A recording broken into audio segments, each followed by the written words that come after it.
Hello students, I hope आप सभी की तैयारी बहुत ही अच्छी चल रही होगी। आज के टॉपिक में हम डिस्कशन करने वाले हैं रेशो चैप्टर के बारे में। बहुत सारे लोगों के कमेंट आ रहे थे ratio and cost, ratio and cost. मैं पहले रेशो स्टार्ट करता हूँ बिकॉज जितना भी तुमने अकाउंट्स पढ़ा हुआ अभी तक उसका टच इसमें मिल जाएगा। कॉस्ट बहुत ज्यादा सेपरेट होने वाला है, तो हम पहले स्टार्ट करेंगे रेशो। समय कम है, समय बचाकर जल्दी से चालू करते हैं रेशो। बट रेशो स्टार्ट करने से पहले मैं आपको टेस्ट सीरीज के बारे में बता दूं। यस, 1 जून से टेस्ट सीरीज स्टार्ट हो चुके हैं। आप पहला टेस्ट आपका जो रहेगा वो फ्री है। जितने लोगों ने फ्री टेस्ट अटेम्प्ट कर चुका होगा उनको एक क्वालिटी पता चल गई किस लेवल के हम क्वेश्चन स्टैंडर्ड सेट कर रहे हैं। उसके बाद टेस्ट नंबर 2 है rectification of error. Test 3, test 4, test 5, सारे के सारे टोटल 15 टेस्ट है, जिसमें से पहला टेस्ट आपका फ्री है। अगर आप में से किसी को भी टेस्ट सीरीज अटेम्प्ट करना है तो मेरे नंबर पर व्हाट्सएप कीजिए, और व्हाट्सएप चैनल जो बना हुआ है उसी चैनल पर आपको टेस्ट का लिंक मिलेगा। उस लिंक के थ्रू आप अपना टेस्ट अटेम्प्ट कर सकते हैं। आपको एक आईडी पासवर्ड जनरेट करके दिया जाएगा, एक आईडी दिया जाएगा। उसी आईडी से आप सारा टेस्ट अटेम्प्ट करेंगे। तो जिनको भी टेस्ट परचेज करना होगा व्हाट्सएप चैनल पर जाएंगे, वहां पर एक स्कैन होगा, स्कैन करेंगे और अपना पेमेंट का स्क्रीनशॉट मुझे भेजेंगे अपने फुल नेम के साथ, और आपका टेस्ट का हम आपको एक आईडी देंगे, उसके थ्रू आप टेस्ट चालू कर सकते हैं। कुछ टेस्ट जो शेड्यूल टेस्ट है, जिसमें आपको डेट भी दे दिया है कि 2 तारीख को ये टेस्ट है, 4 तारीख को ये टेस्ट है। और जिनको अनशेड्यूल टेस्ट लेना है तो ये टेस्ट आप कभी भी दे सकते हैं। जिनकी तैयारी एज पर टाइम टेबल के हिसाब से हो चुकी होगी वो टाइम के हिसाब से अपना टेस्ट दे सकते हैं। और जिनको टेस्ट की तैयारी अभी हुई नहीं, हम कुछ समय बाद देना, तो इन्हीं टेस्ट को आप बाद में भी दे सकते हैं। तो ये सेम टेस्ट आपका शेड्यूल और अनशेड्यूल दोनों में हो सकता है। तो जिनको भी परचेस करना होगा बिल्कुल आप रीच कर सकते हैं। आओ स्टार्ट करते हैं। Ratio analysis. रेशो के बारे में पढ़ते हैं। रेशो एनालिसिस क्या दिखाता है? रेशो एनालिसिस जो है वो कंपनीज फाइनल अकाउंट बंद करने के बाद, जनरली ये जो चैप्टर होते हैं वो कंपनीज के लिए एप्लीकेबल है। सोल प्रोप्राइटरशिप और पार्टनरशिप, एकल स्वामी और साझेदारों के लिए चैप्टर नहीं होता, कंपनीज के लिए चैप्टर होता है। फाइनल अकाउंट बनाने के बाद आपको एनालाइजिंग पोर्शन करना पड़ता है, विश्लेषण करना पड़ता है, जिसमें कैश फ्लो आता है, फंड फ्लो आता है, रेशो एनालिसिस आता है, कंपेरेटिव बैलेंस शीट आता है। बट इतने सारे टॉपिक तुम्हारे में नहीं है, तुमको सिर्फ और सिर्फ पढ़ना है क्या? रेशो। तो रेशो को 4 हिस्सों में बांटा गया है। रेशो को 4 हिस्सों में बांटा गया है। पहला हिस्सा होता है रेशो का प्रॉफिटेबल रेशो। दूसरा आएगा तुम्हारा लिक्विडिटी रेशो। तीसरा आएगा टर्नओवर रेशो। एंड चौथा आएगा सॉल्वेंसी रेशो। टोटल 4 टाइप के रेशो हैं, और ईच टाइप के अंदर 8-8, 10-10 फॉर्मूला है सर। तो हम इस वीडियो में सामने के 2 हिस्से को रिकॉर्ड करेंगे। एक है तुम्हारा प्रॉफिटेबिलिटी रेशो, और एक है तुम्हारा लिक्विडिटी रेशो, लाभदायकता अनुपात और तरलता अनुपात। ये 2 टॉपिक को कवर करेंगे। अगले वीडियो रेशो के में आपको 2 और टॉपिक की डिस्कशन करने मिलेगा। तो मैं कुछ फॉर्मुलास आपको याद कराऊंगा, साथ ही साथ कुछ बेसिक्स एमसीक्यू कराऊंगा। मैं हाई लेवल के एमसीक्यू नहीं रखने वाला। आप प्रैक्टिस कर लो फॉर्मुला से, उसके बाद कुछ बेसिक बेसिक बनाने के बाद सीधा टेस्ट सीरीज में आप अच्छे अच्छे क्वेश्चंस को फॉलो करना, या फिर मैं कुछ पीडीएफ होगा तो वो आपको प्रोवाइड करूंगा, क्योंकि दोनों को एक साथ लेने में बहुत लंबा वीडियो बन जाता है। बट हाउ स्टार्ट करते हैं। प्रॉफिटेबिलिटी रेशियो, लाभदायकता अनुपात। प्रॉफिटेबिलिटी रेशियो के अंदर पहला फॉर्मूला आता है तुम्हारा ग्रॉस प्रॉफिट रेशियो। पहला फॉर्मूला आता है आपका gross profit ratio. Gross profit ratio सकल लाभ अनुपात। देखो हिंदी मीडियम वाले सारे के सारे को मैं बता दूं, ये फॉर्मूला इंग्लिश में ही पॉसिबल है। हिंदी में आप ऐसे भी नहीं पढ़ पाएंगे, अजीब अजीब से फॉर्मूले के नाम बनते हैं। तो इसको स्पेशली इंग्लिश में ही पढ़ के रखना। आने वाले समय में जहां भी तुम काम करोगे इंग्लिश में ही अकाउंटिंग होगा। सेंटेंस वैसे भी हम इंग्लिश हिंदी में यूज कर रहे हैं, बट आपको इंग्लिश में पढ़ के रखना है, ठीक है। पहला होता है ग्रॉस प्रॉफिट रेशियो, दूसरा होता है नेट प्रॉफिट रेशियो, एक होता है ऑपरेटिंग प्रॉफिट रेशियो। रुको रुको रुको, अभी तीनों को तुरंत तुरंत याद करा देता हूँ। Gross profit ratio, net profit ratio, operating profit ratio. Sir 3 type के प्रॉफिट होते हैं, आपको तो पता था। एक होता है ग्रॉस प्रॉफिट, एक होता है नेट प्रॉफिट, तीसरा प्रॉफिट आपको नहीं पता था, ऑपरेटिंग प्रॉफिट। चलो, ट्रेडिंग अकाउंट, व्यापार खाते से जो निकलता है वो क्या होता है? Gross profit. लाभ हानि खाता, पीएल अकाउंट से जो निकलता है क्या होता है? Net profit. और इसी ग्रॉस प्रॉफिट और इसी नेट प्रॉफिट के बीच में बैठा होता है ऑपरेटिंग प्रॉफिट। कैसे सर?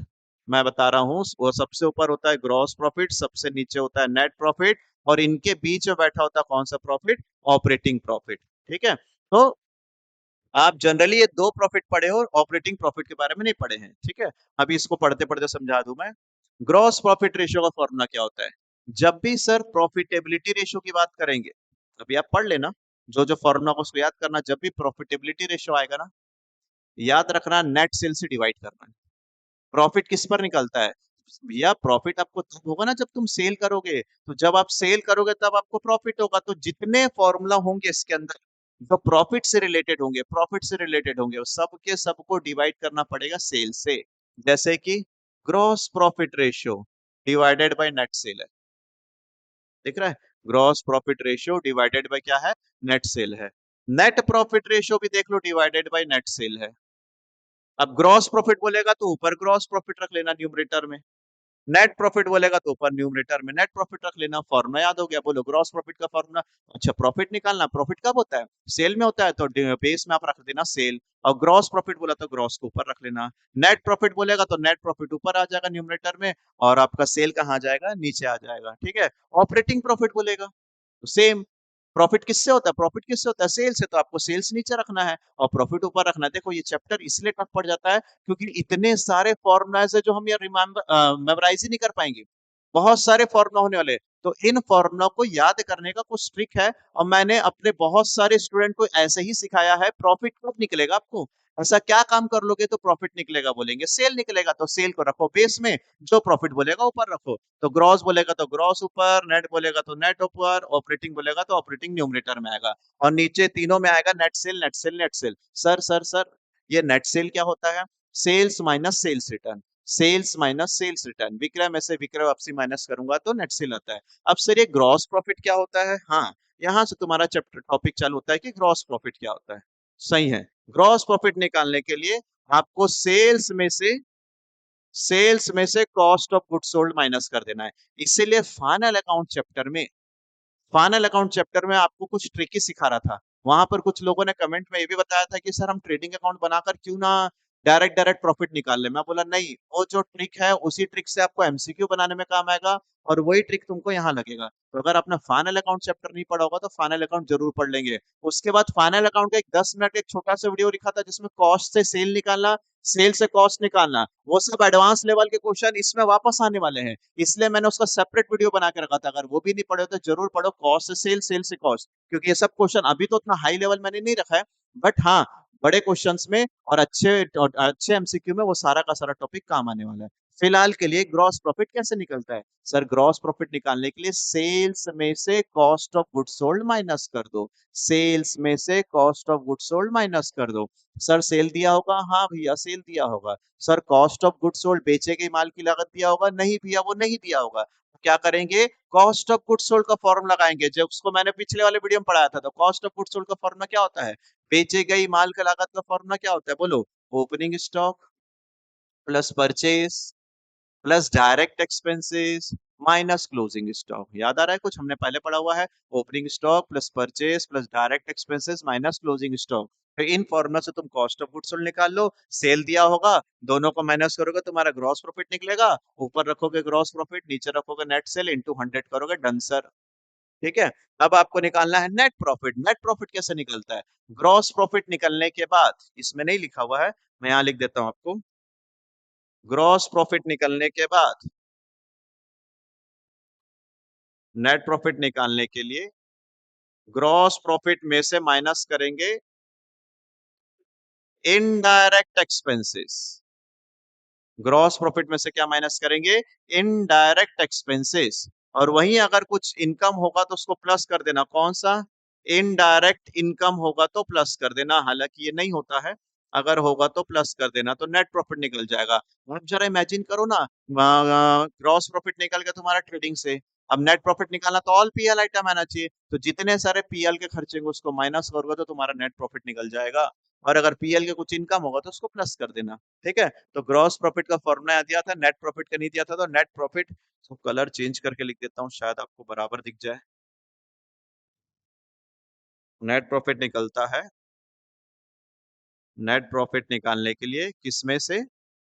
ग्रॉस प्रॉफिट में से इनडायरेक्ट एक्सपेंसेस को माइनस कर देना और इनडायरेक्ट इनकम को प्लस कर देना, तो तुम्हारा क्या बन जाएगा? नेट प्रॉफिट बन जाएगा। उसके बाद नेट प्रॉफिट को न्यूमरेटर में रखोगे एंड नेट सेल को डिनोमिनेटर में रखोगे और तुम्हारा आंसर आ जाएगा। ठीक है। मल्टीप्लाई पे 100 से मल्टीप्लाई करना। एक छोटा सा याद है, मैं आपको बता दूं, रेशो 3 तरीके से होंगे इस चैप्टर में। कहीं कहीं पर रेशो जो होगा आपको कहीं कहीं पर रेशो परसेंट के फॉर्म में होगा, कहीं कहीं पर रेशो इस फॉर्म में होगा ओरिजिनल रेशो के फॉर्म में, और कुछ जगह पर टाइम्स के फॉर्म में होगा। तो जितने प्रॉफिटेबिलिटी पढ़ने वाले हैं आज अभी वाले टॉपिक में सब परसेंट के फॉर्म में आएंगे। ठीक है। नंबर थर्ड प्रॉफिट क्या है? Operating profit ratio. फॉर्मूला तो तुमको याद ही हो गया है। प्रॉफिट प्रॉफिट कब निकलेगा? सेल। तो बेस में आ जाएगा सेल, न्यूमरेटर में आ जाएगा तुम्हारा कौन सा? Operating profit. सर ये ऑपरेटिंग प्रॉफिट कैसे निकलता है? ग्रॉस तो आपने सिखा दिया। बोलो ग्रॉस प्रॉफिट का फॉर्मूला क्या होता है? Sales minus COGS. और नेट प्रॉफिट का फॉर्मूला क्या होता है? ग्रॉस प्रॉफिट में से आपको माइनस करना है इनडायरेक्ट एक्सपेंस से। सर ये ऑपरेटिंग प्रॉफिट क्या होता है? तो देखो, ग्रॉस प्रॉफिट में से पूरा खर्चा माइनस कर दे रहा था ना, इनडायरेक्ट पूरा माइनस कर रहा था, चाहे वो मेरा व्यापार का हो चाहे व्यापार का नहीं हो, सब खर्चा माइनस कर दूंगा तो नेट प्रॉफिट निकलेगा। लेकिन अगर आप ग्रॉस प्रॉफिट में से ओनली ओनली ओनली व्यापार का खर्चा माइनस करोगे, ऑपरेटिंग खर्चा माइनस करोगे, तो कौन सा प्रॉफिट निकलेगा? ऑपरेटिंग प्रॉफिट निकलेगा। हुआ। ऑपरेटिंग प्रॉफिट निकालने के लिए क्या करना पड़ेगा? ग्रॉस प्रॉफिट में से जब पूरा बाहरी खर्चा घटा दोगे, इनडायरेक्ट एक्सपेंसेस पूरा घटा दोगे, चाहे वो ऑपरेटिंग हो चाहे वो नॉन ऑपरेटिंग हो, तो नेट प्रॉफिट मिलता है। लेकिन ग्रॉस प्रॉफिट में से सिर्फ और सिर्फ मेरे काम का, मेरे व्यापार का उसी खर्चे को माइनस करूंगा तो क्या मिल जाएगा? मेरा ऑपरेटिंग प्रॉफिट। जैसे सिंपल वर्ड में बता देता हूं मैं। देखो कोचिंग इंडस्ट्री से मैं अपने बारे में बताता हूँ। कोचिंग इंडस्ट्री में जितना सारा प्रॉफिट निकला, पहले तो ग्रॉस निकालना आसान होता है। ओके। अब उसके बाद सर का बहुत सारे खर्चे होंगे, जैसे कोचिंग का इलेक्ट्रिसिटी बिल हो गया, उसके बाद यहाँ का किराया हो गया, फिर जो स्टाफ होगी उसकी सैलरी होगी, ये तो सब आपका बिजनेस है। अब नॉन ऑपरेटिंग के पास जाता हूँ तो जैसे डेप्रिसिएशन को ले लो, वो बाहरी का खर्चा हो गया। हालांकि डेप्रिसिएशन छोड़ देते हैं। जैसे लॉस बाय फायर हो गया, loss on sales of assets हो गया, संपत्ति को बेचने से हानि हो गया, ये मेरा नॉन ऑपरेटिंग है। तो बैंक चार्जेस हो गया, तो नॉन ऑपरेटिंग खर्चा अगर होगा उसको, और ऑपरेटिंग खर्चा होगा उसको, दोनों को अगर माइनस कर देता तो नेट प्रॉफिट मिलता है। लेकिन ग्रॉस प्रॉफिट में से सिर्फ और सिर्फ मैं अपना व्यापार का खर्चा, जो मेरे व्यापार से संबंधित है, उसी को माइनस करूंगा, तब जाकर आपको क्या मिलने वाला है? ऑपरेटिंग ऑपरेटिंग प्रॉफिट मिलने वाला है। इसलिए ग्रॉस प्रॉफिट में से ऑपरेटिंग एक्सपेंसेस माइनस करना पड़ता है। तो तीन प्रॉफिट हुआ तुम्हारा। ये चौथा जो प्रॉफिट है ना, ये बड़ा डाउट क्रिएट करता है, ऑपरेटिंग रेशियो। कई लोगों को लगता है ऑपरेटिंग प्रॉफिट और कई लोगों को लगता है ऑपरेटिंग रेशियो दोनों सेम है। मुझे भी अपने फाइनल ईयर में लग रहा था, मैंने इसको अपने फाइनल ईयर में पढ़ा था। आप लोग भी फाइनल ईयर में पढ़े होगे इसको, तो ठीक है। देखो, 12 सीबीएसई में भी होता है, बट वहां मैंने नहीं पढ़ा था, मैं इसको पढ़ा हूँ फाइनल ईयर में। ऑपरेटिंग प्रॉफिट और ऑपरेटिंग रेशियो दोनों में डाउट आता है। सर जब ऑपरेटिंग रेशियो बोलेगा ना, तो खर्चों को रखना ऊपर। हेलो हेलो हेलो, जागो। ऑपरेटिंग रेशियो बोलेगा, ऑपरेटिंग रेशियो बोलेगा तो खर्चों को ऊपर रखना। ऑपरेटिंग प्रॉफिट बोलेगा तो प्रॉफिट ऊपर रखना।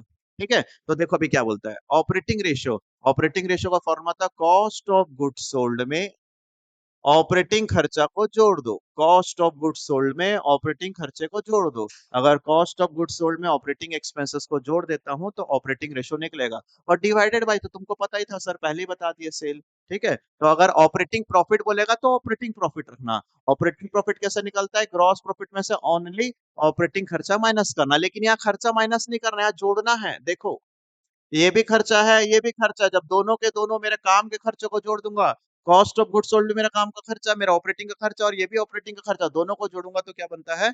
Operating ratio. चार हुआ सर, चार। Gross profit ratio, net profit ratio, operating profit ratio, operating ratio. And पांचवा एक्सपेंसेस। कोई भी एक्सपेंसेस बोलेगा उसको ऊपर रखना और डिवाइडेड बाय सेल रखना। इसके ऊपर कभी भी लाइफ में क्वेश्चन नहीं आने वाला, कभी भी नहीं आने वाला।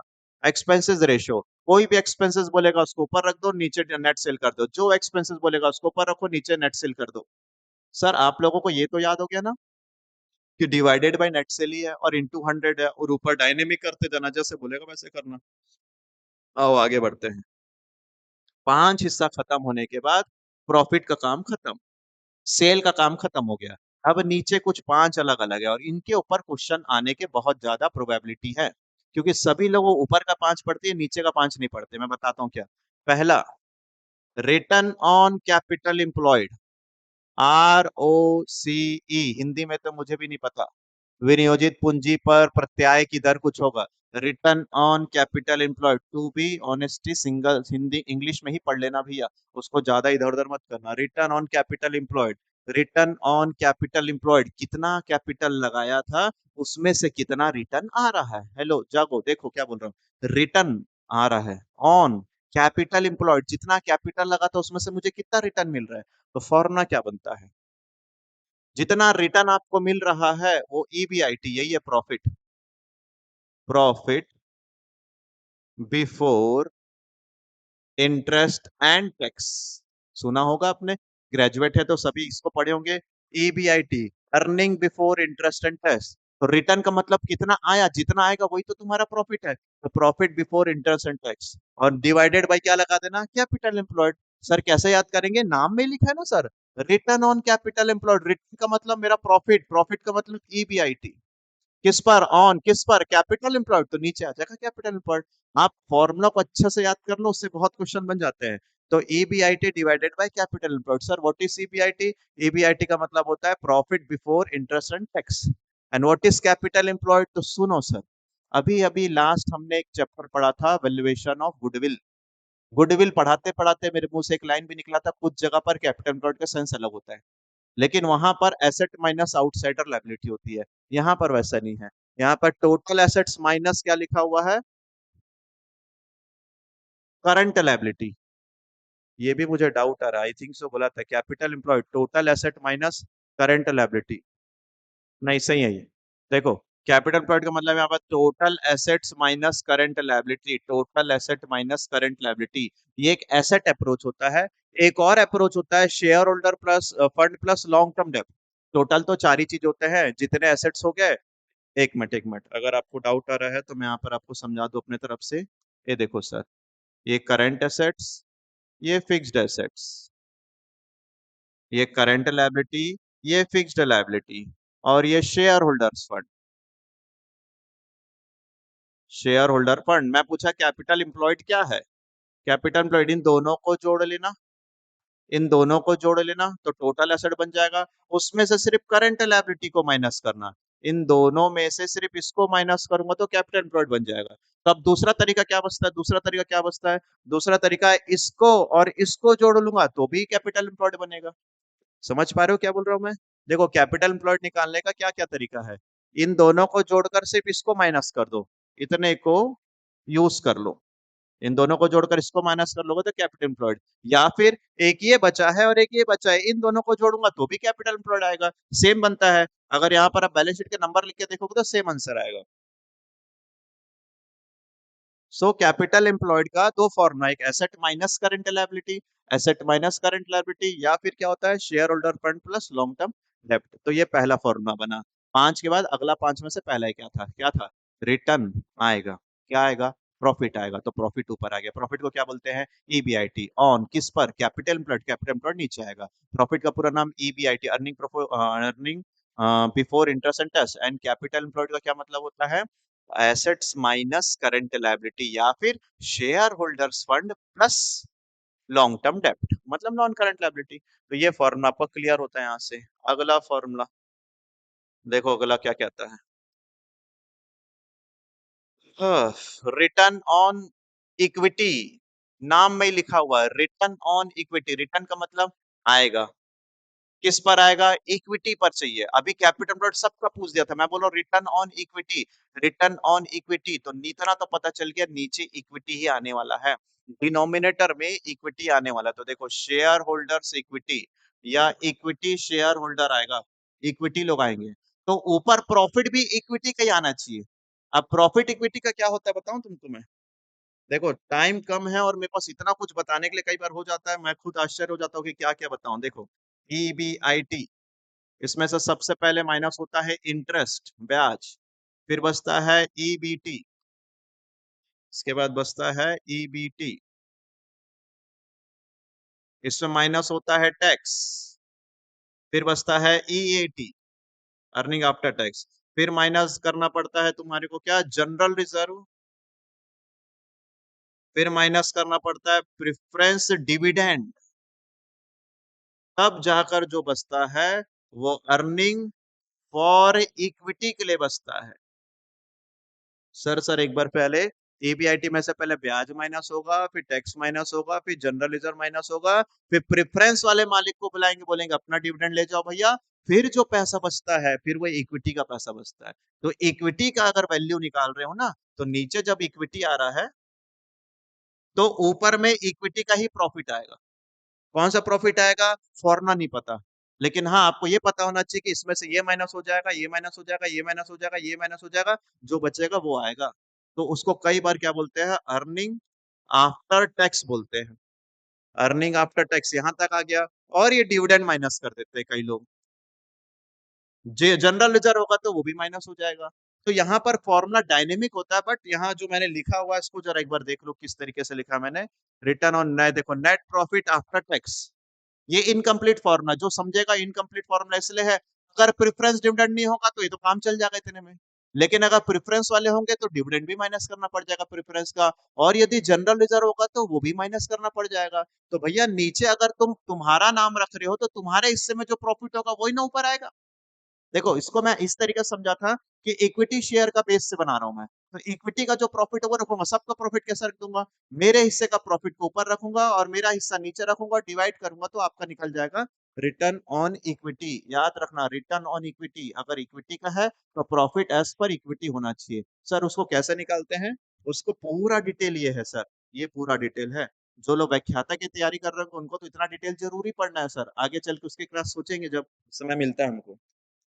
Next, return on share holders fund. Share holder कौन होता है बताओ, इक्विटी होता है कि प्रेफरेंस होता है? दोनों होते हैं। इक्विटी तो इक्विटी होता है इसलिए ऊपर इक्विटी का प्रॉफिट आ गया। अब return on share holders fund बोला था, दोनों होते हैं तो दोनों का प्रॉफिट ऊपर आना चाहिए। तो देखो शेयर होल्डर फंड और ऊपर में आ गया क्या है, नेट प्रॉफिट आफ्टर टैक्स, तो दोनों में कुछ तो डिफरेंस होना चाहिए। इसीलिए यहाँ पर कर लेते हैं हम लोग माइनस प्रेफरेंस डिविडेंड। भैया प्रेफरेंस डिविडेंड नहीं होगा तो मत आएगा, नहीं आएगा। लेकिन देखो शेयर होल्डर यहाँ पर इक्विटी है तो ऊपर इक्विटी का प्रॉफिट होना चाहिए।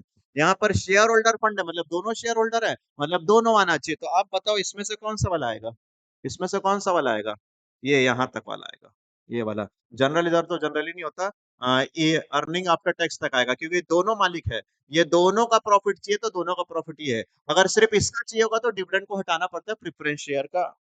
नहीं पता आपने इस तरीके से पढ़ा है कि नहीं पढ़ा, बट थोड़ा सा समझाने में मुझे दिक्कत हो जाएगा वन वीडियो में अगर आपका बेसिक बहुत ज्यादा खराब है ये वाले कंडीशन में, ठीक है। तो हम लोग पढ़ रहे थे, पहला 5 हो गया। अगला 5 में से पहला कौन सा बना था, return on capital employed, return EBIT, capital employed नीचे capital employed, return on equity ऊपर इक्विटी वाले का पैसा नीचे divided by equity, number of equity share. उसके बाद इक्विटी शेयर कैपिटल, उसके बाद शेयर होल्डर्स फंड, तो ऊपर फिर अर्निंग आफ्टर टैक्स और नीचे आएगा शेयर होल्डर फंड। कौन है share holder fund, equity share plus preference share plus reserve and surplus भी होता है। शेयर होल्डर फंड का डेफिनेशन पता है आपको क्या होता है, शेयर होल्डर फंड का डेफिनेशन क्या होता है, equity share plus preference share plus reserve and surplus minus fictitious assets, ये समतांश पूर्वाधिकारांश संचय व आधिक्य माइनस बनावटी संपत्ति, उसको माइनस करोगे ना तब जाकर शेयर होल्डर फंड निकलता है। इस चैप्टर को हम लोग को 15-15 दिन लगता है पढ़ाने के लिए, जो बीकॉम वाले बच्चे होते हैं या ग्रुप 2 वाले बच्चे होते हैं जो सीएमए वाले, उनको तो आपको वन वीडियो में सिखाना है मुझे। आगे, रिटर्न ऑन टोटल एसेट्स बोल दिया, टोटल एसेट्स तो नीचे टोटल एसेट्स आ जाएगा, नाम में ही सब लिखा हुआ, return on total asset, total asset नीचे आ जाएगा। अब टोटल एसेट के लिए ऊपर आ जाएगा net profit before interest and tax, मतलब कौन सा, ईबीआईटी, ईबीआईटी। जब यहाँ कोई स्पेसिफिक नहीं लिखा है किसके लिए, तो एसेट तो सबका है। एसेट सबका मतलब बताओ, अगर आपके बिजनेस में एसेट है तो एसेट किसका, प्रेफरेंस शेयर का, इक्विटी शेयर का, डिवेंचर होल्डर का, किसका, सबका सर। पहले तो उधारी वाला आएंगे अपना पैसा लेके जाएंगे आपका एसेट बेचकर, उसके बाद प्रेफरेंस शेयर बोलेगा मुझे दो, फिर बोलेंगे इक्विटी शेयर बोलेगा मुझे दो, तो जब सबको देना है तो ईबीआईटी पहला वाला प्रॉफिट। अगर मैं बोलूंगा सिर्फ और सिर्फ इक्विटी को देना तो सबको देने के बाद जो प्रॉफिट बचेगा उसको रखना पड़ेगा। मैं बोलूंगा नहीं दो ही मालिक है तो वो प्रॉफिट आफ्टर टैक्स वाला पढ़ना पड़ेगा ऊपर। तो ये सीक्वेंस आपको जानना पड़ेगा, ये वाला सीक्वेंस आपको जानना पड़ेगा। मैं बोलूंगा कि ये जो एसेट है वो सबका है, सबका मतलब डिबेंचर वाले का भी है उसका इंटरेस्ट होता है, उसका भी है, प्रेफरेंस का भी है, इक्विटी का भी, तो इससे काम चलाना पड़ेगा। फिर अगर मैं बोलूंगा कि नहीं भैया जो प्रॉफिट है ये सिर्फ और सिर्फ किसका है, इक्विटी का है, तो सब खर्चा देने के बाद इक्विटी का प्रॉफिट निकालना पड़ेगा। मैं बोलेगा नहीं नहीं ये दोनों का है, इक्विटी का भी प्रेफरेंस का, तो सब देना पड़ेगा, यहाँ तक रोकना पड़ेगा, तब ये दोनों का प्रॉफिट रखना पड़ेगा। तो ये वाला सिस्टम अगर आपको समझ में आ जाएगा तो फॉर्मुला इजी बन जाएगा, अदरवाइज आपको सिंपल फॉर्मुला याद करके रखना है। तो ये हो गया रिटर्न। तो रिटर्न के ऊपर कितने टॉपिक थे सर, 4। कौन कौन सा, रिटर्न ऑन कैपिटल एम्प्लॉयड, एक सेकंड क्लियर कर लूं मैं। Hmm hmm, return on capital employed, return on equity, return on share holder fund, return on asset. सब में जो ऑन बोल रहा है वो नीचे आ रहा है, और जो चाह रहा है वो प्रॉफिट का सेंस डेवलप होता है तुम्हारे अंदर, तो वो प्रॉफिट आएगा ऊपर। पहले वाले में भी आई थी, आखिरी वाले में भी आई थी। फिर इक्विटी वाले में इक्विटी का प्रॉफिट और शेयर होल्डर में दोनों का प्रॉफिट, ईएटी ईएटी। ठीक है, यहाँ पर जरा सा करेक्शन है सर, यहाँ पर minus preference dividend, preference dividend होगा। चलो आगे चेक करते हैं। अब आया मेरा फेवरेट टॉपिक, 5 प्रॉफिट वाला, सेल सेल सेल वाला, 4 रिटर्न रिटर्न रिटर्न वाला। अब आ रहा है छोटा छोटा जो एक एक का निकलता है। उसमें से नंबर 1 क्या है? EPS, dividend payout ratio, dividend yield ratio, price earning ratio. ये 4 फॉर्मूला है जी सर। तो 4 फॉर्मूला है, EPS, dividend payout ratio, dividend yield ratio, price to earning ratio. ये सबसे ज्यादा पेपर में पूछे जाने वाले 2 टॉपिक है। ईपीएस बताओ भैया, और प्राइस टू अर्निंग रेशियो बताओ भैया। तो ईपीएस, ईपीएस का मतलब होता है earning per share, earning per share. एक शेयर के पीछे तुम कितना कमा रहे हो। शेयर मार्केट में भी बहुत फेमस टॉपिक होता है EPS, earning per share. Earning per share equity holder के लिए बना होता है। बोलो बोलो, अर्निंग पर शेयर किसके लिए बना होता है? इक्विटी शेयर होल्डर के लिए। तो देखो क्या लिखा हुआ है, profit after tax minus preference share holder. वही तो बताया था, प्रॉफिट आने के बाद उसमें से प्रेफरेंस का भी पैसा दे दो, तो कौन बचेगा? इक्विटी। तो नंबर ऑफ इक्विटी शेयर से डिवाइड कर दो। तो सर ये वाले टॉपिक में नंबर ऑफ इक्विटी नहीं था क्या? नहीं, यहाँ पर आपका इक्विटी शेयर होल्डर का कैपिटल था। कैपिटल और नंबर समझते ना, 1 लाख शेयर है, 10 रुपए का एक है, तो 10 लाख बनता है, तो यहाँ 10 लाख आएगा, यहाँ 10 लाख आएगा। लेकिन यहाँ पर क्या आएगा तुम्हारा? नंबर ऑफ इक्विटी शेयर, मतलब 1 लाख से। तो क्या निकालना है? ईपीएस निकालना है, earning per share. Earning per share निकालने के लिए ऊपर अर्निंग चाहिए। अर्निंग, अर्निंग का मतलब प्रॉफिट। किसका प्रॉफिट चाहिए? इक्विटी का। तो इक्विटी का प्रॉफिट निकालने के लिए तुमको ये करना पड़ेगा, इक्विटी का प्रॉफिट निकालने के लिए ये माइनस करो, ये माइनस करो, जनरल रिजर्व माइनस करो, प्रेफरेंस डिविडेंड माइनस करो, लास्ट का जो प्रॉफिट बचता है, ये वाला प्रॉफिट को डिवाइडेड बाई कर दूंगा किससे? नंबर ऑफ इक्विटी शेयर से, नंबर ऑफ इक्विटी शेयर से। तो ईपीएस का फॉर्मूला बहुत ध्यान से भैया, EPS earning per share, earning earning earning ऊपर आएगा। पर शेयर किसका निकाल रहे हो? पर share, earning per share equity का, तो नीचे इक्विटी का आएगा, तो ऊपर प्रॉफिट भी इक्विटी का रहना चाहिए। ठीक है, और नीचे नंबर ऑफ इक्विटी शेयर से डिवाइड कर देना। Done sir. फिर dividend payout ratio, dividend payout ratio, dividend बांटने का रेशियो क्या होता है? तो डिविडेंड बांट रहे हो तो डिविडेंड ऊपर। अब बताओ डिविडेंड किससे बांटा जाता है, पता है आपको? डिविडेंड किससे बांटा जाता है? प्रॉफिट से बांटा जाता है। उसी प्रॉफिट को क्या बोलते हैं? अर्निंग। तो DPS upon EPS into 100, DPS upon EPS into 100, dividend per share divided by earning per share. जैसे मेरे कंपनी ने 100 रुपए कमाया, यहाँ से ईपीएस निकल गया, मेरा ईपीएस 100 रुपए आया। अभी 100 रुपए को कंपनी क्या करेगी? अपने मालिकों को बांटेगी। तो 100 रुपए में से मैं 20 रुपए बांट रहा हूँ, तो कितना परसेंट बांटा? 20% बांटा। वही तो डिविडेंड पे आउट रेशियो है। देखो मैं आपको बता दूं, ये सब टॉपिक बहुत ज्यादा टफ में कंसीडर किया जाता है, अंटिल आपके दिमाग में सेंस क्रिएट ही नहीं हो रहा है। मैं क्या सेंस की बात करता हूँ? मैं बात कर रहा हूँ इसका कि ईपीएस, अर्निंग पर शेयर, तो ऊपर आया इक्विटी वाले 10 लाख रुपए का प्रॉफिट है, 1 लाख लोग हैं, तो तुम लोग एक शेयर के पीछे कितना कमा लिए? 10 रुपए कमा लिए। ईपीएस 10 रुपए कमाया, एक मालिक का हिस्सा 10 रुपए आ रहा है। अब उसको बांटेंगे, तो इसमें से तुमने 20% मतलब 2 रुपए बांट दिया, तो 8 रुपए तुमने रोक लिया। जितना पैसा रोक लेते हैं उसको रिटेन अर्निंग बोलते हैं, और जितना पैसा बांट देते हैं उसको डिविडेंड बोलते हैं। तो डिविडेंड पे आउट रेशियो 20% आया।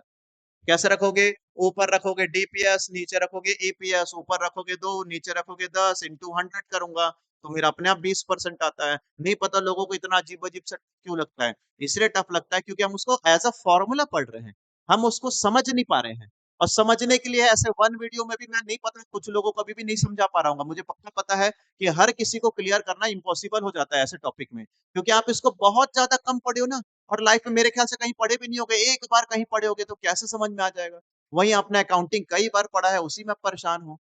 तो देखो डिविडेंड कितना था? 10 रुपए, 100 रुपए कमाया, 10 रुपए कमाया था, जिसमें से 2 रुपए डिविडेंड बांटा, तो कितना परसेंट बांटा? 20% बांटा। कैसे निकालेगा? ऊपर डीपीएस रख ले, नीचे ईपीएस रख ले, 2 रुपए बांटा हूँ और 10 रुपए में कमाया हूँ, इंटू 100 कर ले। तो अगर आप इसको समझ रहे हो तो बहुत आसान है, अदरवाइज तो सिंपल भाषा में मैं बोल दूं, फॉर एग्जाम प्रिपरेशन आपको सिंपली याद करना है। आगे चल के कोई सेट का तैयारी कर रहा है, कोई व्याख्याते की तैयारी कर रहा है, तो ऐसा काम नहीं चलेगा। क्योंकि सेट जो होता है और जो लेक्चरार का तैयारी होता है, वो एज़ अ टीचर की क्वालिटी डेवलप करता है। और टीचर की क्वालिटी डेवलप करने के लिए आपको इन चीज़ों को ज़हन में लाना पड़ेगा, समझना पड़ेगा कि कम क्या काम हो कैसा रहा है, ऑपरेशन चल कैसा रहा है, तब आपको चीज़ें परमानेंट याद हो जाएगी। मुझे इसलिए परमानेंट याद हो जाता है क्योंकि इसको मैं समझ के रखा हूँ कि भैया नहीं ऐसा बाँट रहा हूँ तो डिविडेंड बाँट रहा हूँ, तो डिविडेंड ऊपर, डिविडेंड कहाँ से बाँट रहा हूँ? अर्निंग पर शेयर से, तो अर्निंग पर शेयर नीचे इंटू 100, तो डिविडेंड पे आउट रेशियो बन जाता है ये। और ये आता है price to earning ratio, price to earning ratio, price to earning ratio, बार-बार बोल रहा हूँ price to earning ratio, price to earning ratio खत्म। ऊपर रख देना का price, market price per share, to earning नीचे रखना earning per share, price to earning ratio, price to earning ratio, और आएगा ही पेपर में। ऊपर आएगा एमपीएस, मार्केट में क्या रेट चल रहा है तुम्हारे शेयर का, और तुमको तुम्हारा आज ईपीएस अभी का क्या रेट चल रहा है, दोनों को डिवाइड करूंगा तो पीई रेशियो निकलेगा। इसी पीई रेशियो को देखकर कई सारे कंपनी के शेयर्स को खरीदा जाता है। पी रेशो ज्यादा है, पी रेशो कम है, कई सारे लोग वीडियोस बनाते हैं पी रेशो इसका, प्राइस टू अर्निंग रेशो। तो हालांकि उतना कुछ नहीं बता सकता मैं आपको, हाँ याद करवा सकता हूँ, प्राइस टू अर्निंग, प्राइस ऊपर, market price per share, to earning नीचे। ठीक है, तो इस तरीके से हमने अभी तक कितना सारा फॉर्मूला पढ़ा, और रिवीजन करते हैं।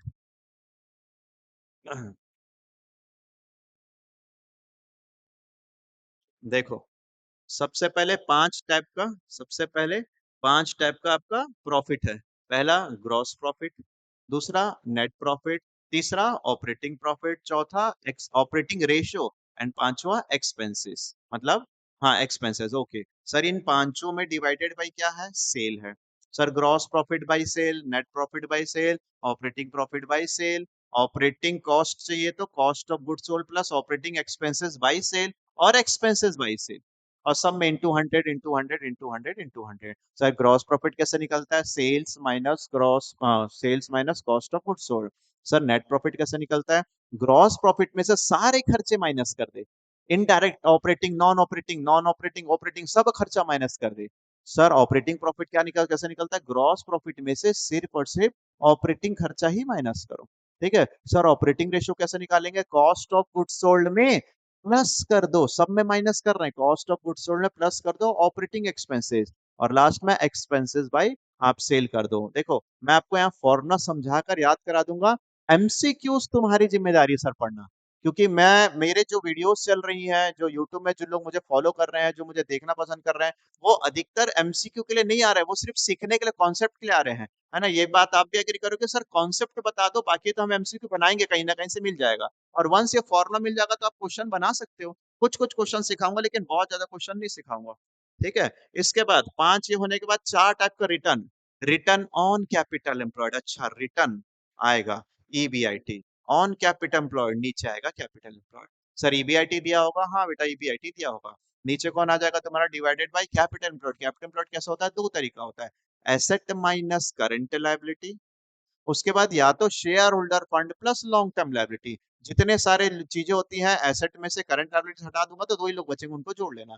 फिर रिटर्न ऑन इक्विटी शेयर, तो ऐसा प्रॉफिट जो सिर्फ इक्विटी के लिए बना हो, सबको पेमेंट करने के बाद, सबको पेमेंट करने के बाद प्रॉफिट ऑन इक्विटी को ऊपर रखना, और नीचे इक्विटी शेयर कैपिटल रखना, मल्टीप्लाई बाय जो भी नंबर होगा उसका पूंजी रखना है नीचे में।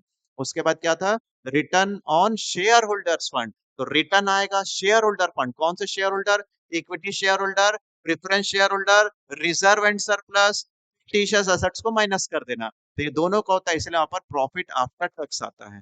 ठीक है, जब दोनों शेयर होंगे तो उन दोनों शेयर होल्डर का पैसा रखना पड़ेगा, ब्याज आपको देना पड़ेगा क्योंकि ब्याज के बारे में नहीं है। फिर रिटर्न ऑन एसेट, एसेट का तो नीचे रख दूंगा एसेट, एसेट किसका होता है, सबका होता है, तो ईबीआईटी ऊपर आ जाएगा, सबका पैसा ईबीआईटी। फिर उस ईबीआईटी से कुछ लोग ब्याज ले लेंगे, कुछ लोग डिविडेंड ले लेंगे, कुछ लोग टैक्स ले लेंगे, और कुछ लोग इक्विटी वाले ले लेंगे। तो 4 टाइप का रिटर्न बनता है। उसके बाद 4 टाइप के छोटे छोटे कुछ आंसर तुम्हारे, कौन सा, ईपीएस, अर्निंग पर शेयर, ऊपर अर्निंग, नीचे नंबर ऑफ इक्विटी शेयर, क्योंकि नीचे नंबर ऑफ इक्विटी शेयर है तो ऊपर प्रॉफिट भी इक्विटी वाले का होना चाहिए।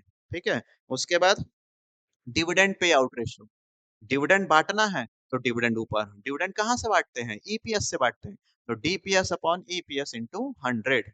इसके बाद क्या था तुम्हारा, एक टॉपिक क्या था, डिविडेंड पे आउट रेशियो के बाद, अच्छा डिविडेंड यील्ड रेशियो नहीं पढ़ाया था मैं। ओके, डिविडेंड यील्ड रेशियो नहीं पढ़ा है।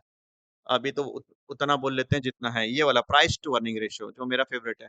प्राइस टू अर्निंग रेशियो को लिए क्या करना है, प्राइस टू अर्निंग नाम में है, प्राइस ऊपर market price, to earning, earning मतलब ईपीएस, ईपीएस नीचे। अब ये डिविडेंड यील्ड रेशियो छूट गया मेरे से। डिविडेंड यील्ड रेशियो क्या होता है, dividend per share divided by market price per share. अच्छा, डिविडेंड पे आउट और डिविडेंड यील्ड दोनों सेम है, ऊपर भी डिविडेंड है नीचे भी डिविडेंड है। अब डिविडेंड को यदि मार्केट प्राइस से कंपेयर करते हो तो वो यील्ड बन जाता है। वैसे भी आपको पता होगा यील्ड का मतलब होता है इनकम या मार्केट वैल्यू, यील्ड का मतलब होता है मार्केट, यील्ड का मतलब क्या होता है, मार्केट, ऐसे याद रखना। इसलिए डिविडेंड यील्ड रेशियो में ऊपर डिविडेंड आएगा, dividend per share divided by MPS, market पर शेयर। ठीक है, इस तरीके से तुमको ये फॉर्मूले सारे के सारे याद करने हैं। इसको ट्रिकी तरीके से घुमा घुमा कर प्रैक्टिस करवाएगा क्वेश्चन, अगर प्रैक्टिस कर लोगे तो बढ़िया है सर, बन जाएगा आगे। आओ कुछ क्वेश्चंस हम प्रैक्टिस करा दे आपको। ये क्वेश्चंस तो मैं बहुत बेसिक सा रखा हूँ और हल्का हल्का सा बताऊंगा, फटाफट आगे बढ़ेंगे क्योंकि टाइम कम है हमारे पास। Gross profit, net sale, GP ratio, खत्म question. Gross profit divided by net sale into 100। जो भी आंसर आएगा तुम घर में बनाना, कमेंट में भी बताने की जरूरत नहीं, प्रैक्टिस करते जाना। ठीक है, अगला सॉल्व करूंगा तो टाइम लगेगा, आप फटाफट बना देंगे। प्रॉफिट दिया है, नेट प्रॉफिट, नेट सेल दिया हुआ है, तो नेट प्रॉफिट रेशियो क्या आएगा, तो net profit divided by net sale. Sir ये तो बहुत बेसिक रखे, शुरुआत तो बेसिक ही दूंगा ना भाई, सीधा एडवांस थोड़ी ना ला दूंगा पहले क्वेश्चन से। टेस्ट सीरीज फॉलो करो, पता चलेगा क्या एडवांस है और क्या बढ़िया बढ़िया क्वेश्चन बनाए गए हमने उसमें। ठीक है, तो ये net profit divided net sale into 100, थोड़ा सा अच्छा वाला बना के दिखाऊंगा। EBIT, capital employed, return on capital employed बनाना है तो क्या फॉर्मूला होता है, E B I T divided by capital employed into 100। तो वैल्यू पुट करो, आंसर निकालते जाओ, सेल्फ प्रैक्टिस करते जाओ। सर का पहला पार्ट खत्म हो चुका है, दूसरा पार्ट तुम देखो। आगे सर,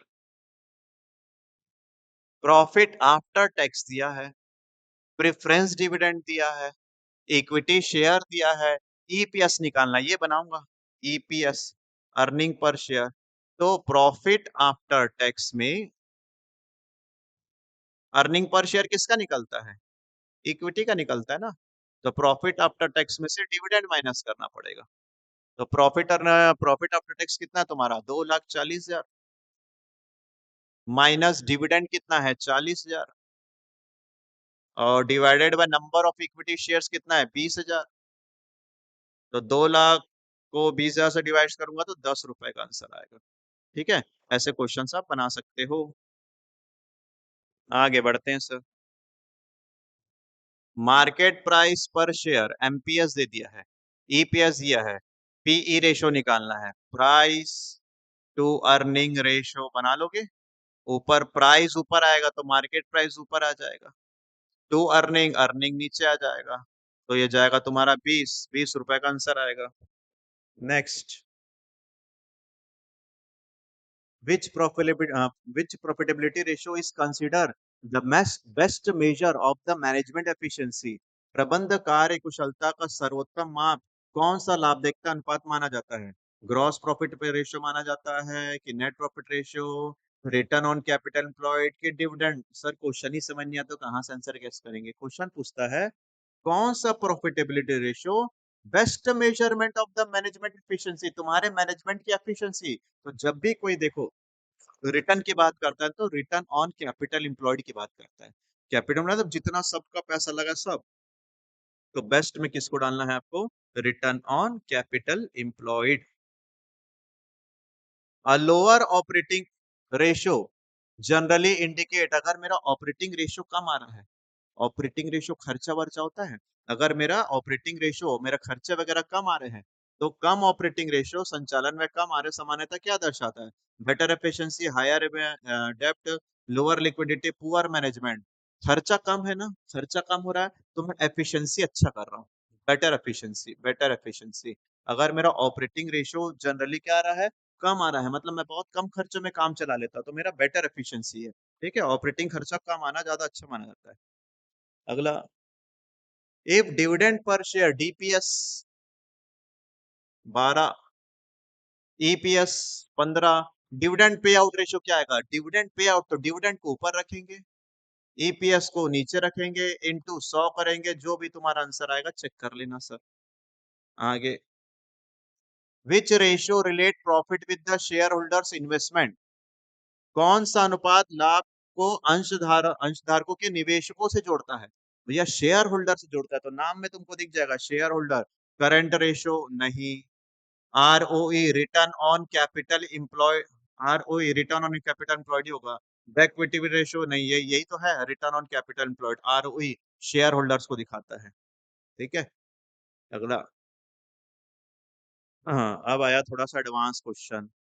नहीं, अभी भी इजी है। नेट प्रॉफिट रेशियो 12% है, नेट सेल दिया हुआ है, तो नेट प्रॉफिट बताओ बोल रहे हैं, तो सेल का ही तो परसेंट होता है, तो सेल तुम्हारा 10 लाख है, 10 लाख का 12% हो गया 1,20,000। आंसर कैसे किए सर? सेल दिया है, नेट प्रॉफिट रेशो दिया है, तो सेल का प्रॉफिट रेशो इंटू कर दूंगा तो 1,20,000 आ जाएगा। सर कहाँ बोला ये 12% सेल का है? तो सेल ही का तो होता है, वही तो सीखे था, सेल से तो निकल कर आता है net profit ratio, divided by sale करके आता है, तो वो अपने आप में सेल का रेशो होता है। आगे, ईबीआईटी दिया है, कैपिटल एम्प्लॉयड दिया है, रिटर्न ऑन कैपिटल एम्प्लॉयड बना लोगे सर, ज्यादा टेंशन नहीं है, 315 इंटू 100 कर देना, आंसर आ जाएगा। ठीक है, आगे, cost of goods sold 7 lakh, operating expenses 1,50,000, sales 10 lakh, operating ratio क्या होता है? ऑपरेटिंग रेशियो का formula COGS plus operating expenses divided by net sale. Formula इसलिए बोल रहा हूँ, वही समझना अच्छा जरूरी है।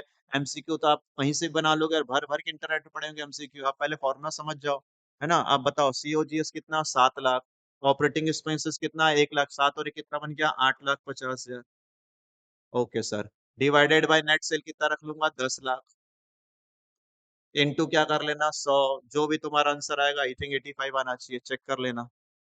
मैं एक एक करके कैलकुलेशन करके अपना समय बचा रहा हूँ ना, तो मैं काट कर इंटू करके डिवाइड करके वो सब आप कर सकते हो, मुझे सिखाना है आपको, कैलकुलेशन नहीं करवाना है। हाँ, profit after tax, preference dividend, equity share, EPS, same question अभी सीखे थे। मार्केट प्राइस पर शेयर है, ईपीएस पर शेयर है, price to earning ratio, same question बन जाएगा सर ये भी। ये भी वही क्वेश्चन है, डिविडेंड पर शेयर रिपीट हो गया आई थिंक।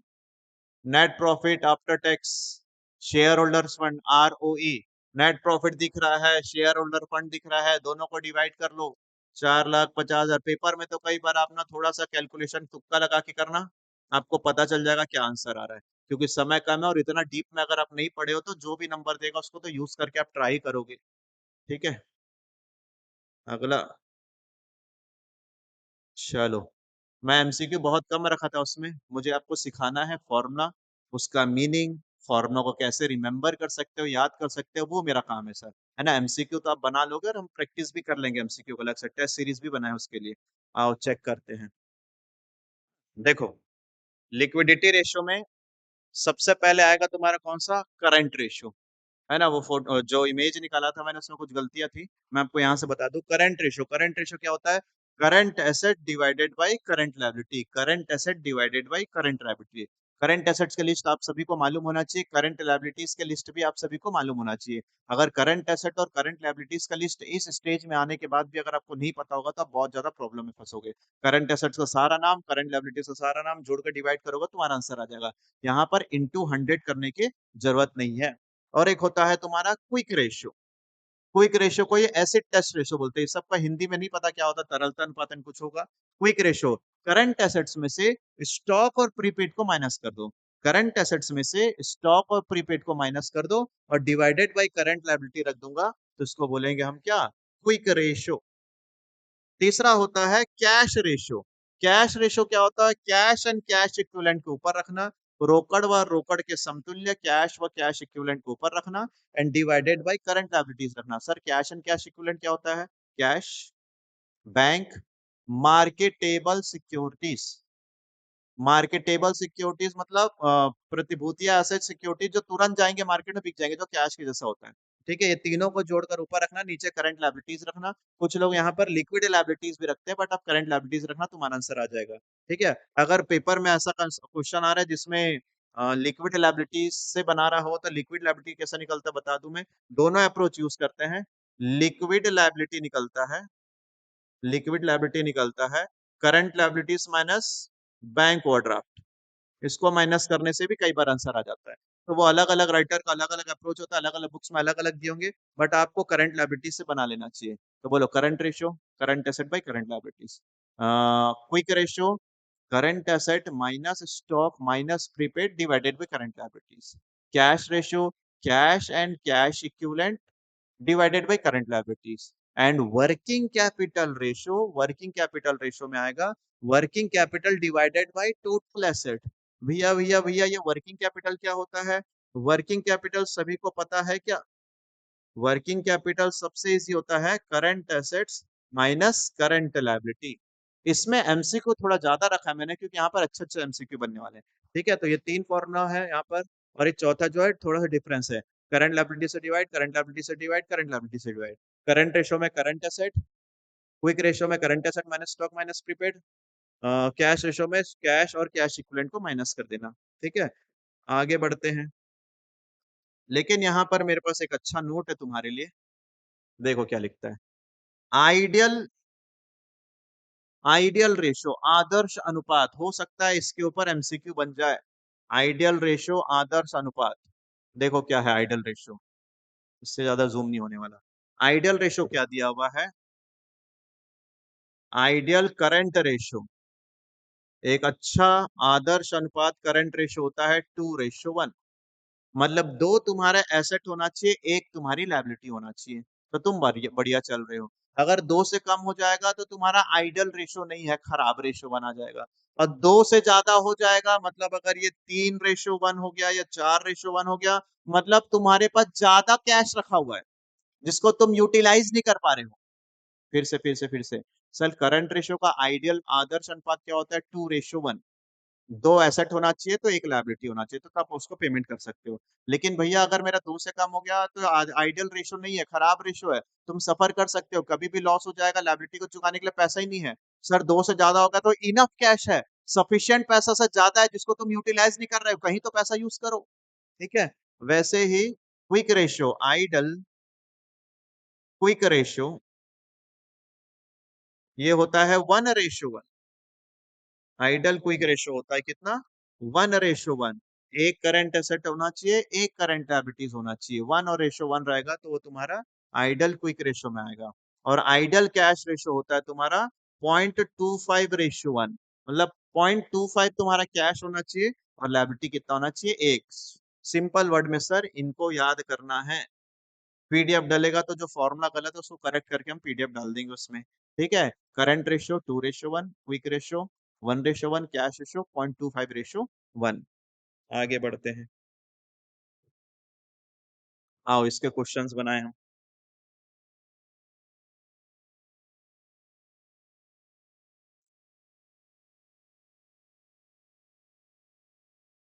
यस सर, यहाँ क्वेश्चन आपको बनाना है मेरे साथ साथ। देखो क्या है, करंट एसेट्स दिया है, करंट लायबिलिटीज दिया है, और आपको क्या पूछ देता है? करंट रेशियो क्या होगा, बना लोगे?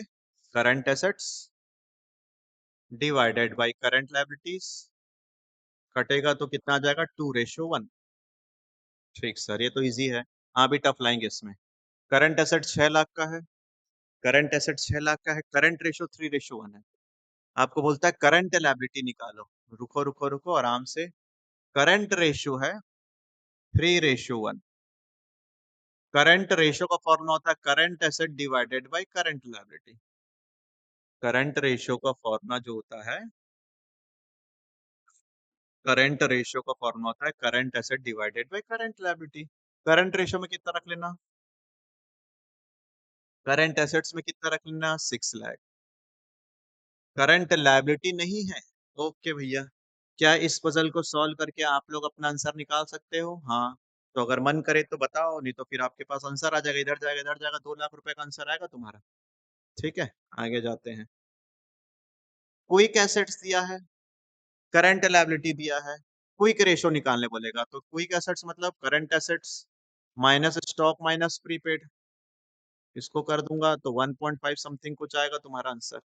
ठीक है, आगे करंट एसेट्स दिया है 5 लाख का, इन्वेंट्री स्टॉक दिया है, करंट लायबिलिटीज दिया है, तुमको क्विक रेशो निकालना है। ठीक है, करंट एसेट्स में से स्टॉक माइनस करूंगा, प्रीपेड माइनस करूंगा, डिवाइडेड बाय करंट लायबिलिटीज करूंगा, तो 1:1 आ जाएगा तुम्हारा। आगे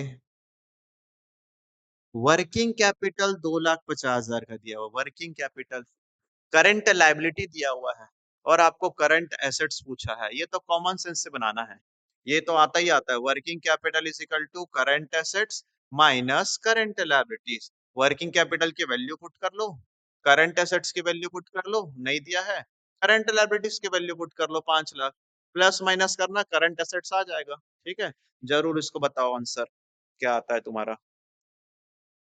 करंट रेशियो 2.5, करंट रेशियो देखो वो सब नहीं भी बताओगे आंसर चलेगा, अभी अच्छा क्वेश्चन पूछूंगा कमेंट में जरूर बताना कितने लोग बना पाएंगे, आने दो अभी। करंट रेशियो 2.5:1, करंट लायबिलिटी दिया हुआ है, आपसे क्या पूछता है, करंट एसेट्स पूछता है। ठीक है, बना सकते हो। करंट रेशियो हाँ 2.5/1, करंट एसेट्स ऊपर, करंट लायबिलिटीज नीचे 4 लाख, सॉल्व करना करंट एसेट्स निकल जाएगा। आगे क्विक रेशो दिया है, करंट लायबिलिटी दिया है, क्विक एसेट्स पूछा है, ये भी बता सकते हो, खुद से बना लेना सर वो सब, बहुत ज्यादा इजी लग रहा है तो मैं खुद छोड़ रहा हूँ ना, आप बनाएंगे उसको। क्या दिया है, करंट एसेट्स 9 लाख दिया है, इन्वेंट्री दिया है, करंट लायबिलिटी दिया है, एसिड टेस्ट रेशो निकालना मतलब वही क्विक रेशो निकालना है। Current assets minus stock minus prepaid करोगे, डिवाइडेड बाय लायबिलिटी करोगे, बन जाएगा। कहाँ है मेरा अच्छा क्वेश्चन जिसका इंतजार कर रहा हूँ मैं। कैश दिया है, बैंक दिया है, करंट लायबिलिटी दिया है, कैश रेशो पूछा है, तो कैश और बैंक को जोड़ लेना, ऊपर 2 लाख आ जाएगा, डिवाइडेड बाय करंट लायबिलिटीज रख देना 8 लाख, और डिवाइड करना पॉइंट में पुट कर लेना। ठीक है, आगे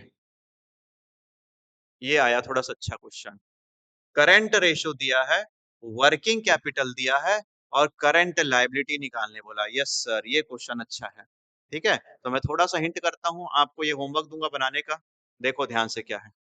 करंट रेशो दिया है, करंट रेशो का formula current asset divided by current liability, ना ही करंट एसेट से ना ही करंट लायबिलिटी है, देख रहे हो क्यों अच्छा क्वेश्चन बोल रहा हूँ, ये रेंज है जाता है धीरे धीरे। करंट रेशियो का फॉर्मूला था current asset by current liability, ना एसेट है ना लायबिलिटी है।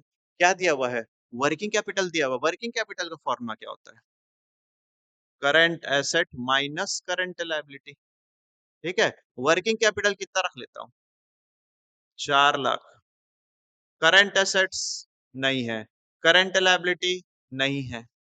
सर ये कैसा क्वेश्चन पढ़ा रहे हो, देखो तो करंट रेशो दिया, वर्किंग कैपिटल दिया है और आपको बनाओ बोलता है, तो वर्किंग कैपिटल का फॉर्मूला लगा दिया।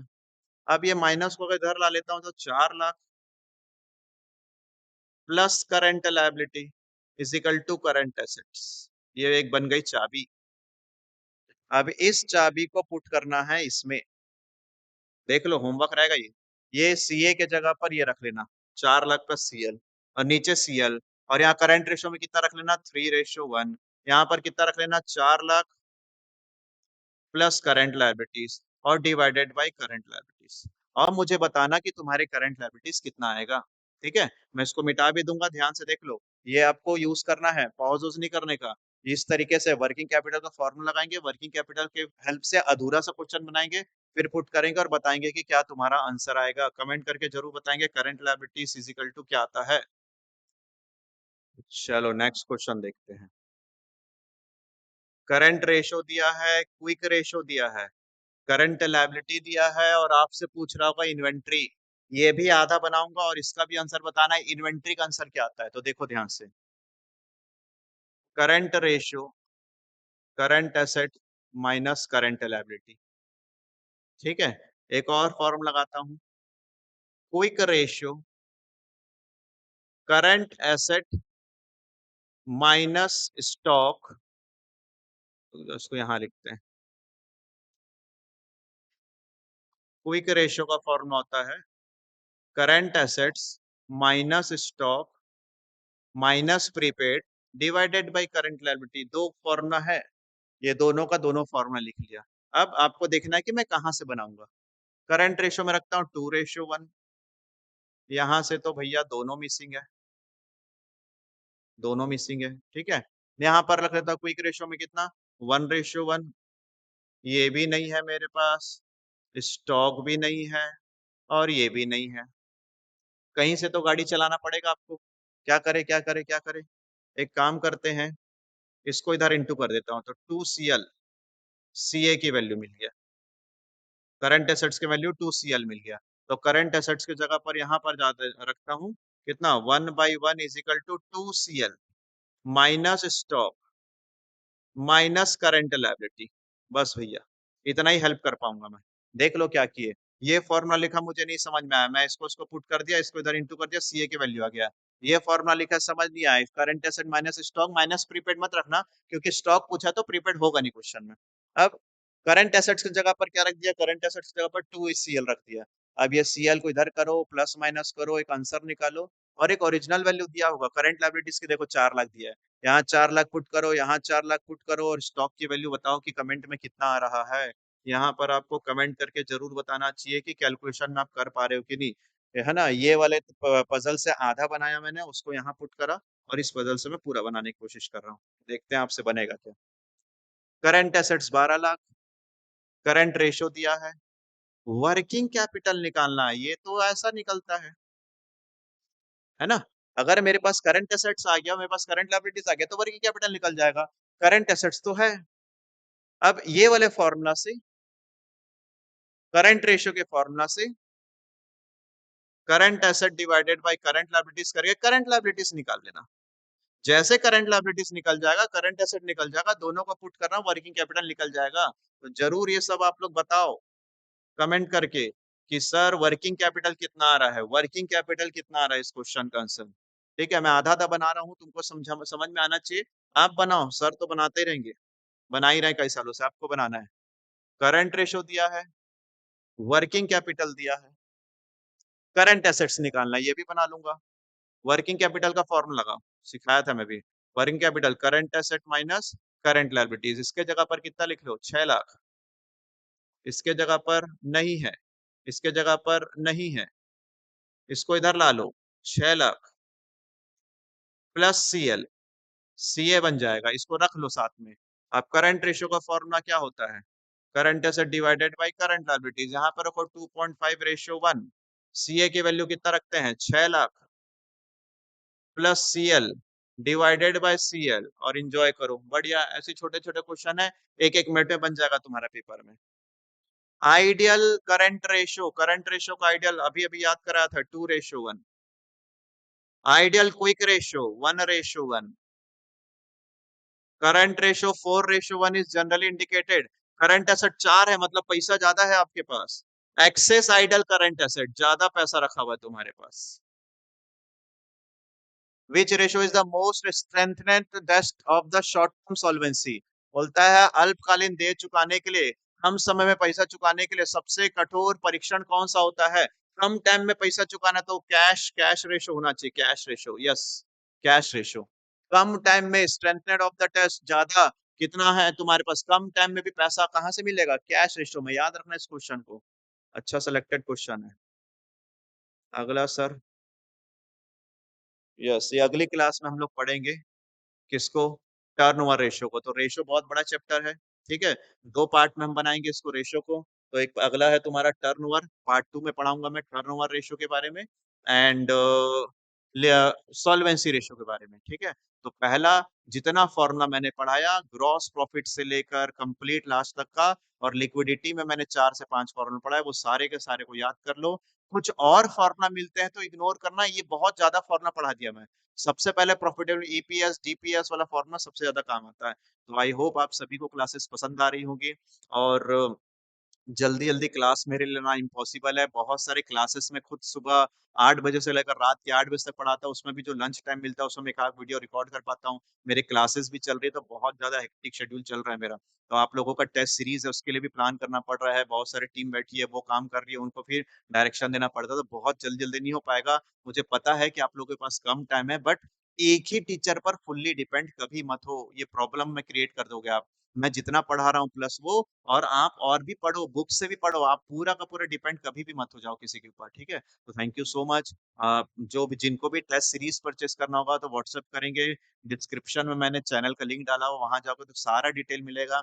जो भी पे करता है मुझे स्क्रीनशॉट भेजोगे तो एक आईडी जनरेट होगा विदिन 24 आवर, फिर आपको टेस्ट सीरीज़ अटेम्प्ट करने मिल जाएगा। टेस्ट आप अपने हिसाब से कभी भी, किसी भी समय पर भी दे सकते हैं। तो थैंक यू सो मच, मिलते हैं पार्ट 2 में जल्दी, हो सकता है एक ही दिन में मैं पार्ट 2 भी लेकर आ जाऊँगा तुम्हारे लिए।